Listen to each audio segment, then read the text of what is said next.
Hi friends, இப்போ நம்ம ஆகா கல்யாணம் பார்க்க போகிறோம். ஆகா கல்யாணத்தில் வந்துட்டு நம்ம தாத்தா அழுதது தாங்க முடியாமல் நம்ம சூர்யா வேறு வழி இல்லை, தாத்தாக்காக இது பண்ணி தான் ஆகணும்னு சொல்லிட்டு மகாவை எப்படியாவது இருக்க வைக்கிறேன், மகாவை சந்தோஷமாக பார்த்துக்கிறேன்னு பொய் சத்தியம் பண்ணி கொடுக்குறாரு. பொய் சத்தியம் பண்ணுறீங்களே, உங்களுக்கு குற்ற உணர்ச்சியாக இல்லையாங்கிற மாதிரி தான் இருந்தது.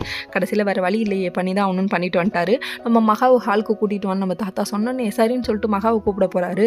மகாட்ட போய் அவ்வளோ போய் மழுப்புறாரு. நீங்கள் இதுக்கு உண்மையை சொல்லியிருந்தாலே மகா கொஞ்சம் நாளைக்கு இருந்துட்டு போயிருப்பாங்களே, அதை விட்டுட்டு அவங்க மனசில் ஆசையை வளர்த்துட்டு இதெல்லாம் தேவையாங்க, ஏன் சூர்யா இப்படி பண்ணுறீங்க, கடைசியில் அப்படி தான் கொண்டு வரப்பாங்க போகிறாங்கன்னு நினைக்கிறேன்.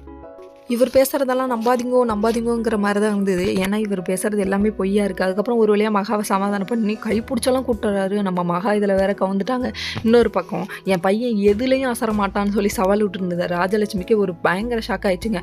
அந்த கன்ஃபியூஷனோடு இவங்க நிற்க சூர்யா அவங்க அம்மாவை திரும்பி கூட பார்க்கலங்க. அதுக்கப்புறம் தாத்தா சொன்னார்னு சரி ஆசீர்வாதம் பண்ணுங்கன்னு சொல்லிட்டாங்க. அதுக்கப்புறம் மகா காலில் விழுந்து ஆசீர்வாதம் வாங்கிட்டாங்க. குடும்பத்தில் எல்லாருக்கும் ஷாக்குங்க. ஐஸ்வர்யா ஷாக்காகி பார்க்குறாங்க, சித்ரா ஷாக்காகி, ராஜலட்சுமி பேய் அரைஞ்சு போயிடுச்சுங்க. வீட்டில் உள்ள எல்லாரும் கொஞ்சம் சந்தோஷமாக இருந்தாங்க. அதுக்கப்புறம் நீ போய் உன் வரதத்தை முடிச்சுக்கோமான்னு சொல்லிட்டாங்க. என்னடா இது, இவருக்கு திடீர்னு யார் இப்படி சொன்னா, அப்படி நல்லவராக இருக்க மாட்டாரேன்னு சொல்லிட்டு நம்ம மகாவே யோசிக்கிற மாதிரி ஆயிடுச்சு.